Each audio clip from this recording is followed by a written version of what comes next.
अहम ख़बर वाकिंदासीं। बिजली जे वाधू बिलनि ख़िलाफ़ वापारी इतिहाद जे सॾ ते शटरबंद हड़ताल करे शहर जूं मुख्य बाज़ारूं बंदि कई वयूं आहिनि। नवाबशाह कोर्ट में डिस्ट्रिक्ट बार जे सॾ ते वकीलनि पारां अदालती कार्रवाइनि जो बाक़ाइदु कयो आहे। बिल्कुलु नाज़रीन, अहम ख़बर आहे। अॻु कंदासीं अव्हां खे नवाबशाह खां। नवाबशाह में बिजलीअ जे वाधू बिलनि ख़िलाफ़ वापारी इतिहाद जे सॾ ते शटरबंद हड़ताल कई वई आहे। शहर जूं मुख्य बाज़ारूं बंदि कयूं वयूं आहिनि। हवाले सां वधीक अपडेट मालूम कंदासीं। टेलीफोन लाइन ते मौजूदु आहे लाड़काणे खां ब्यूरो चीफ इम्तियाज़ कीरियो। जी इम्तियाज़। जी तव्हांखे ॿुधाईंदा हलूं त अॼु नवाबशाह में काफ़ी ॾींहंनि खां पोइ जेको आहे सो हितां जे वापारियुनि एहतिजाजनि हड़ताल जो सॾु ॾिनो ऐं उन हड़ताल खे कामयाबी करे ॾेखारियो। छाकाणि त इहा जेकी हड़ताल हुई, तव्हांखे ॿुधाईंदा हलूं, हेस्को पारां जेको नवाबशाह जे इलाइक़े में जेको आहे वाधू बिल अचनि पिया, जेके आम माण्हू त चयो पर जेके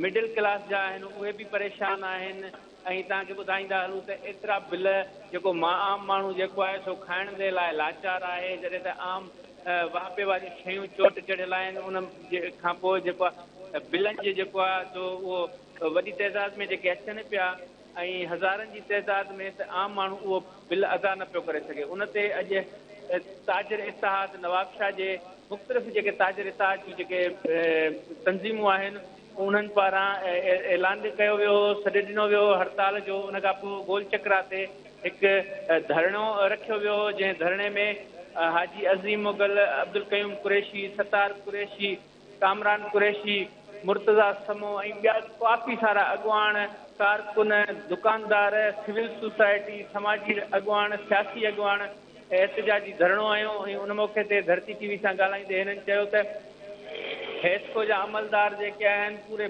जेको आहे सो नवाबशाह में एतिरा बिल पिया ॾियनि ऐं उन्हनि बिलनि जे करे सॼो पूरो मुल्क जेको आहे सरापा एहतिजाज आहे। असां नवाबशाह जा वापारी एहतिजाज कयो, शटरबंद हड़ताल जो सॾु ॾिनो आहे। ऐं जेसीं ताईं ही वापदा वारा हेस्को वारा बिलनि जो जेको मुकमल इहो न कंदा, तेसीं ताईं असांजा एहतिजाज रहंदा।